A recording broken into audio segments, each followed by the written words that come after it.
আসসালামু আলাইকুম। আপনার অনেক আগের একটি ফেসবুক আইডি আছে, কিন্তু পাসওয়ার্ড নেই, এমনকি ইমেল অ্যাড্রেসও নেই। তবুও কি সেই পুরাতন ফেসবুক আইডিটি উদ্ধার করা সম্ভব? ইয়েস, আপনি চাইলে সেই পুরাতন ফেসবুক আইডিটি উদ্ধার করা সম্ভব। তাহলে চলুন আজকের ভিডিওতে ধাপে ধাপে সেই প্রসেসটাই দেখাই। প্রিয় দর্শক, প্রথমে আমি সরাসরি চলে যাব ক্রোম ব্রাউজারের ভিতরে।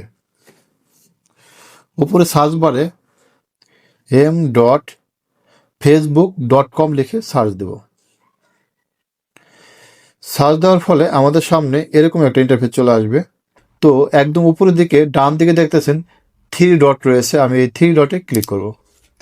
3 ডটে ক্লিক করার পরে একদম নিচের দিকে চলে আসবে। নিচের দিকে দেখব ডেস্কটপ সাইট নামে একটা অপশন রয়েছে, আমি এই ডেস্কটপ সাইটে এই টিকটা দিয়ে দেব।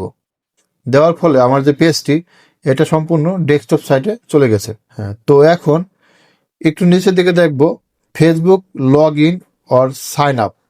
তো আমি এই অপশনে ক্লিক করব।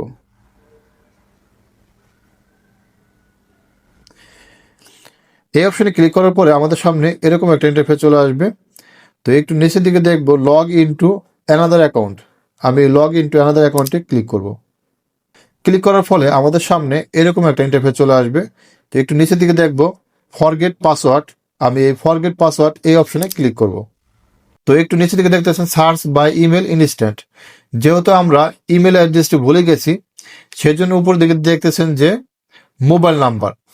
তো এখানে আপনার যে মোবাইল নম্বরটি মনে আছে সেই মোবাইল নম্বরটি এখানে বসিয়ে দিবেন। আপনার যদি মোবাইল নাম্বারটি মনেও নাও থাকে, তো আপনি এক বা একাধিক নাম্বার দিয়ে এখানে ট্রাই করতে পারেন। তো আমি আমার নাম্বারটি বসিয়ে দিচ্ছি। নাম্বার বসানো কমপ্লিট হয়ে গেলে নিচে দিকে দেখবেন কন্টিনিউ নামে একটি অপশন রয়েছে, আমি এই কন্টিনিউতে ক্লিক করব।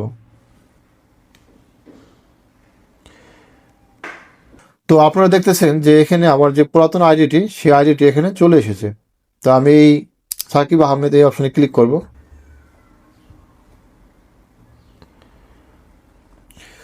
তো এটা জাস্টিফাই করার জন্য আপনার হোয়াটসঅ্যাপে একটি কনফার্ম ইউর অ্যাকাউন্ট, একটা কোড আসবে, সেই কোডটি এখানে বসিয়ে দিবেন। হোয়াটসঅ্যাপে কোডটি চলে এসেছে, হোয়াটসঅ্যাপ থেকে কপি করে এখানে পেস্ট করে দেব। পেস্ট করার পরে এই যে নিচে কন্টিনিউ দেখতেছেন, এই কন্টিনিউতে ক্লিক করবেন। কন্টিনিউতে ক্লিক করার পরে লগইন অ্যাজ সাকিব, এই লগইন অ্যাজ সাকিবে ক্লিক করবেন। তারপরে নিচের দিকে চলে আসবেন, নিচের দিকে দেখবেন ওকে নামে একটি অপশন, এই ওকেতে ক্লিক করবেন। প্রিয় দর্শক, আপনারা এখানে দেখতেছেন যে আমার পুরাতন যে আইডিটি ছিল সেই আইডিটি এখানে চলে এসেছে। তো আশা করি আপনারা আপনাদের পুরাতন ফেসবুক আইডিটি কিভাবে উদ্ধার করবেন সেই বিষয়টি সহজভাবে বুঝতে পারলেন। ভিডিওটি ভালো লাগলে লাইক, কমেন্ট এবং শেয়ার করতে ভুলবেন না। আর এরকম ইন্টারেস্টিং এবং শিক্ষণীয় ভিডিও পেতে আমার ERTV 94 চ্যানেলটি অবশ্যই সাবস্ক্রাইব করে রাখবেন। তো সকলে ভালো থাকেন, সুস্থ থাকেন, দেখা হবে পরবর্তী কোনো এক ভিডিওতে। আসসালামু আলাইকুম।